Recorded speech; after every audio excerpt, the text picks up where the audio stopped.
नमस्कार, R P किचनमध्ये आपलं स्वागत आहे. तर मी आज पोळपाटावर तीळ आणि साखर टाकून वेगळी अशी रेसिपी बनवणार आहे.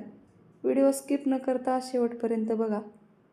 आता इथं पोळपाटावर तूप लावून घेतलेलं आहे. गॅसवर कढई ठेवली. आता या कढईमध्ये अर्धी वाटी तीळ भाजून घ्यायचे. तर जास्त पण तीळ भाजून घ्यायचे नाहीत, थोडंसं गरम करून घ्यायचे. आणि अर्धी वाटी तिळासाठी मी 1 वाटी साखर घेतलेली आहे, किंवा 1 वाटीपेक्षा थोडंसं कमी साखर घेतली तरी चालते. आता तीळ थोडेसे भाजत आलेले आहेत, मी एका प्लेटमध्ये काढून घेणार आहे.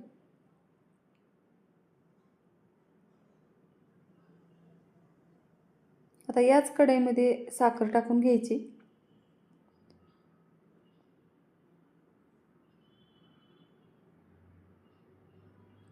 थोडं 1 वाटीपेक्षा थोडंसं कमी असे साखर घेतलेले 2-4 चमचे.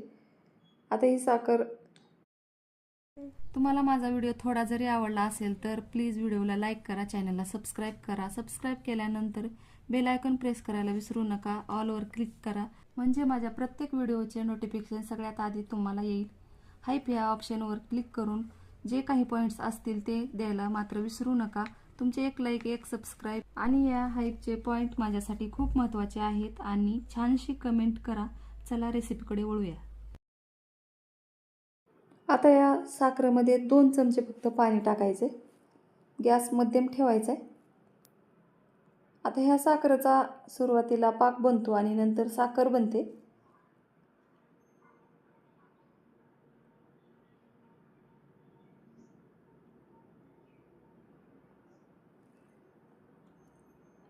आता हे थोडंसं पाक बनायल्यासारखं वाटतंय थोडंसं. आता नंतर याची साखर बनते.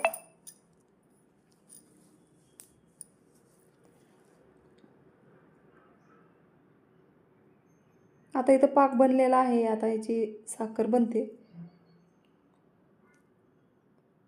आता मी व्हिडिओ स्किप न करता संपूर्ण बनवलेला आहे. तर आता हे एकदम असं साखर बनल्यासारखं होतं आणि नंतर आणखीन पाक बनतो. आता बघू शकता इथं साखर बनत आलेली आहे. तर अशा पद्धतीनं ही रेसिपी संपूर्ण बघा तर लक्षात येईल तुमच्या.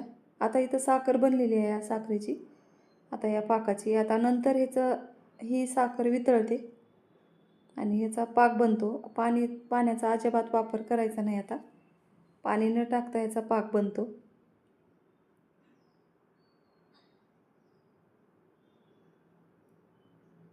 आता याला चमच्यानं असंच हलवत राहायचे.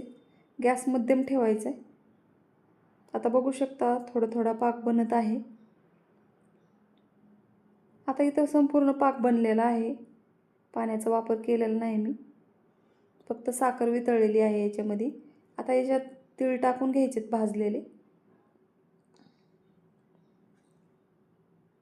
आता गॅस बंद करायचा आहे आणि अर्धा मिनिट फक्त कढईमध्ये हलवून घ्यायचं आहे.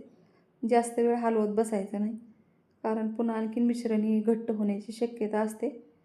आता लगेचच ह्याच्या पोळपाटावर हे टाकून घ्यायचं आहे. आता ह्याच्यामध्ये 1 चमचा तूप टाकले. तुपामुळे ह्या तीळ पापडीला एकदम छान चकाकी येते, यासाठी इथं मी 1 चमचा तूप टाकले. आता लगेच या पोळपाटावर ओतून घ्यायचे. आता कढईमध्ये 1 ठिकाणी चमच्याने करून घ्यायचे आणि नंतर या पोळपाटावर टाकायचे.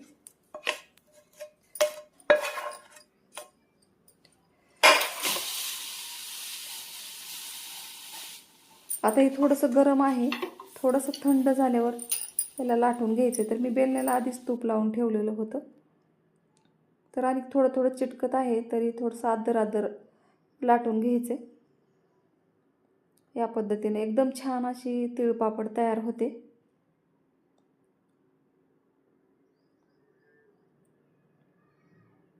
आता इथं लाटून झालेले बघू शकता. आता थंड झाल्यावर याला असं उलटण्यानं आदर करून घ्यायचे. तर सहजासहजी अशा पद्धतीनं आदर होते ही पापडी. बघू शकता एकदम छान पातळ अशी तिळपापड झालेलं आहे आणि एकदम छान चमकत पण आहे, बघू शकता. आता तुम्हाला हे मोडून दाखवणार आहे. तर एकदम कुरकुरीत अशी तिळपापड झालेली आहे.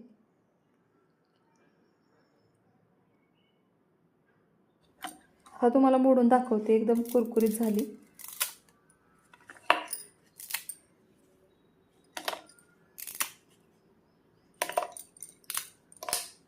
माझ्या चॅनलला सबस्क्राईब करा. व्हिडिओ बघितल्याबद्दल धन्यवाद.